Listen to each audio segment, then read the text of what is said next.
You know, it's funny, I thought I would be nervous when I walked up here, but I'm mainly just excited, really. But hello, everyone. I'm Parker Correll. Today, I was tasked with a mighty goal, inspiring the JCIB class of 2020. First, when I heard the news, I was incredibly honored and thankful that my peers chose me. But secondly, I was confused on how to write a speech for such a historic, unique, and colorful group. However, I tried my hardest, and I hope you all enjoy. The JCIB class of 2023. Where to begin?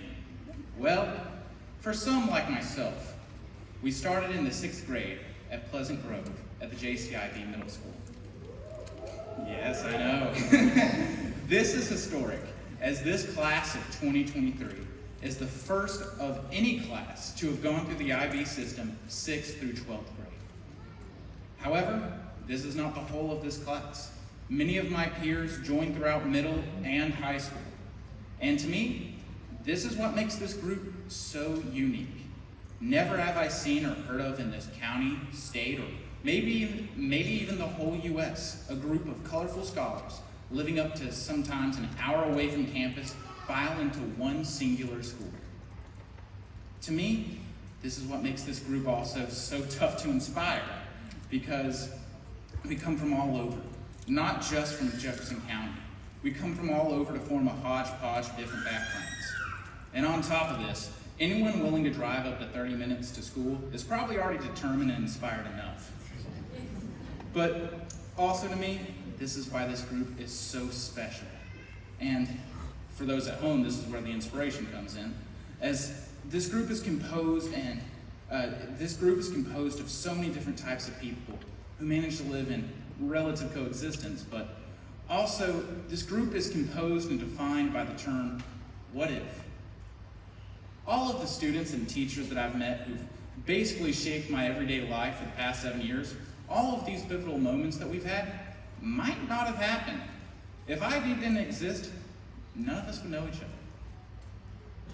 Somewhere, there is a version of you who did not come to this school.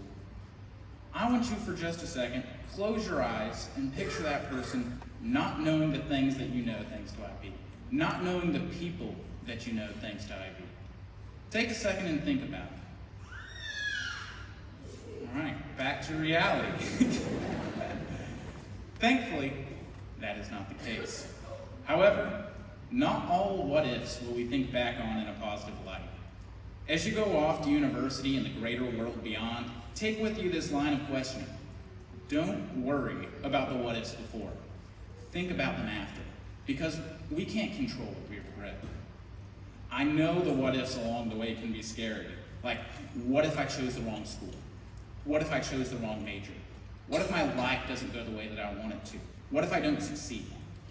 What-ifs can be scary. I mean, I'm afraid of what-ifs every day, but your fear of them is justified. But thankfully, there is a way around all these what-ifs, and that's to enjoy the little things about life.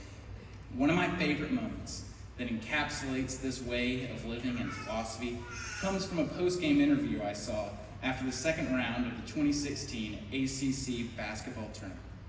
Boston College had just gotten eliminated. I remember watching this game from start to finish, 7 years ago, which is pretty scary, but you know. But it's what I saw after the game that really caught my eye. Their star player, Dennis Clifford, sat in a press conference right after his basketball career ended. This is a kid who'd been playing basketball since he was 3 years old, and now he'd walked off a basketball court for the last time. A reporter then asked the emotional Clifford, "What are you going to take away, or what are you going to miss about your experience?" Clifford broke down. He slumped over, he was doing one of these, and you could hear him sobbing, and he slumped over for 10 seconds, and then he looked up with tears in his face and said, "I'm going to miss going out to eat with the team." Think about that for a moment. This guy's favorite moment was not a time when they won the big game, or even an individual achievement like being an All-American or making the team period. It was the little things that he was going to miss most. That right there is the mentality I want this class to have moving forward. I know for a fact I'm going to miss all the little things that have made up my experience here. I'm going to miss Anthropology Thursdays. I'm going to miss Elliot's out-of-pocket comments. I'm going to miss people in the group me asking if Mr. Clayton was here that day. I'm going to miss scarfing down my lunch to play hacky sack. I'm going to miss asking people to listen to my podcast. I'm going to miss Roderick saying you're winning tonight. And I'm going to miss so much more. Looking back, this whole speech could have been me listing things that I will miss, but then this would have been a 2-hour, 3-act speech, and you know that I didn't want to bother. So, but with this being said, I want y'all to move on in life and take things day by day and enjoy the smaller, more mundane parts of life. And you'll find if you take time to enjoy the little things, that the big things will take care of themselves. Next, to bring greetings from the board of our area, Director Dr. Anna Vack.